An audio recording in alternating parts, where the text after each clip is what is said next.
This is Dr. West. Welcome to the Bible Answer Man, and hoping that this question might be a blessing to you. Let's get into the first question, and this is one that's going to have a lot to do uh, with many of your lives. This question says, "My company is about to have a union form.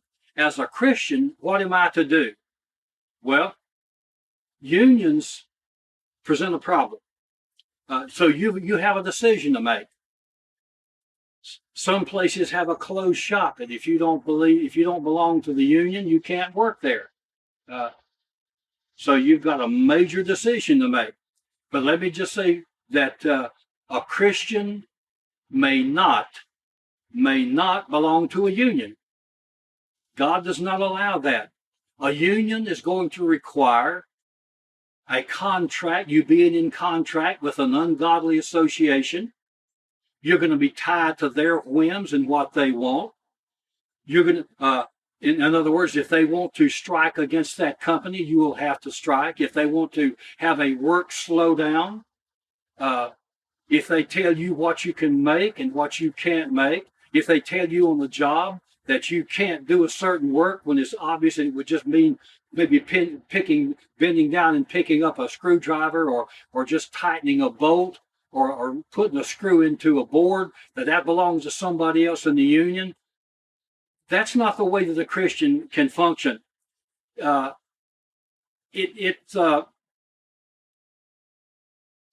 it's going to require you to associate in ways that will be invasive to your person. The wishes of the group override the individual's desire. In other words, you're tied to whatever the group does. Uh, it promotes disloyalty to the employer. Remember, the unions never build anything. They never create jobs. It's the entrepreneur that creates the jobs, and he hires people. And then there were never unions until uh, just not too awful long ago in my lifetime.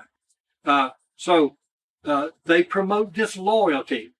They're always against the employer, and they're at war with the employer, and they reward unproductivity.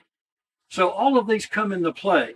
And you say, well, without that, we can't have a fair wage. Well, God help the employer who does not treat his employees right. God has as much to say about the employer who does not treat his employee well by paying him a just salary that's commensurate with what should be paid. That doesn't mean what some other company is paying, but what he really believes that he can pay that employee and still make a decent profit for himself and produce the goods, whatever it is, at a respectable price.